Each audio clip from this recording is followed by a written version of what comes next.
Good afternoon, Ministers and Ambassador. Marika Walsh with the Globe and Mail. Thanks for taking our questions. If you could answer this in English and French, that would help my colleagues. We're hearing from experts that Canada needs to do more to essentially help the White House as it asks for things on trade. So those issues that you just mentioned on energy security, on defense, on trade.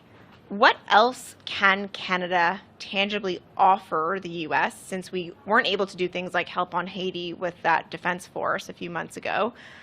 What else specifically can Canada offer to take something off their plate while you're asking for deals on softwood lumber and other issues? Do you want to go or do you want to take it? I would have something to add, but you go first. What I would say is, at the very heart of these engagements, that's what this work has been. That's what this work has been about.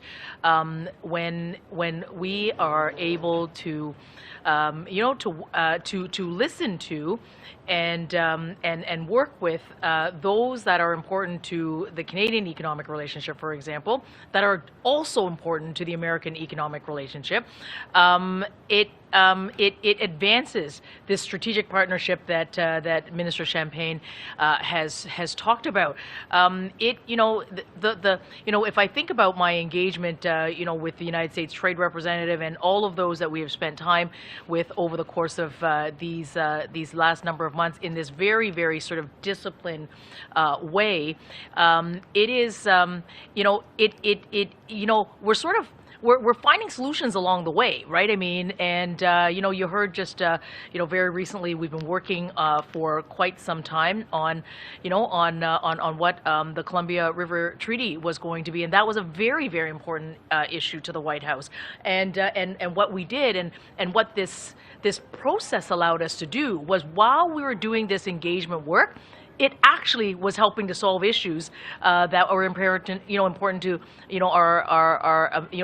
the present American White House. That's a very tangible example of what we did through this process that actually, as you said, took an item off the table. Why? Because we problem solved that very issue.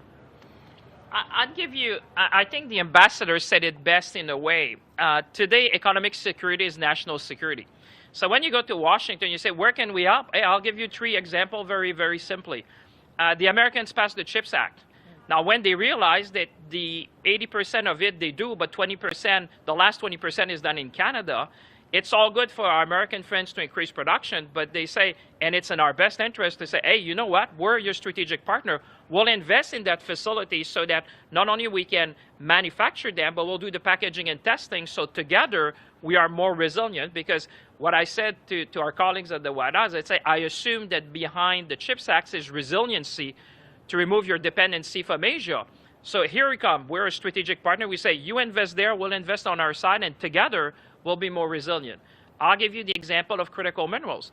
We look at that all the time because you've seen the generational investments on both sides of the borders to build EV cars and having the full supply chain.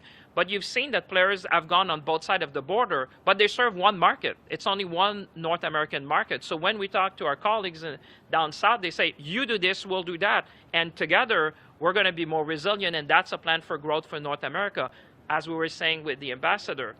And I'll give you another very tangible example.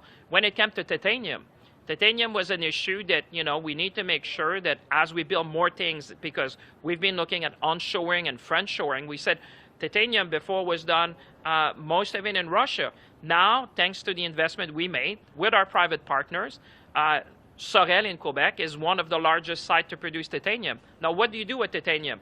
You produce powder. With powder, you do 3D printing of parts. And with that, you can support the U.S. military with that. So this is the kind of things that, with the ambassador, every time we go to Washington or to Nebraska or to Texas, is to look at these things and say, by the way, we are strategic because we're going to do this, that supports you, and that helps jobs on both sides of the border. So I would say this is very much a mindset of strategic relationship.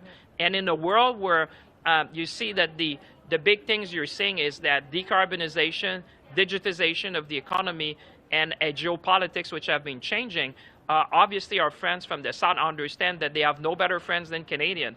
And when it comes to biomanufacturing, when it comes to titanium, when it comes to cobalt, when it comes to lithium, when it comes to EV, they said we better get that, making sure that we foster investments in North America, but also that we ensure the resiliency so that protect our industry and create jobs in North America.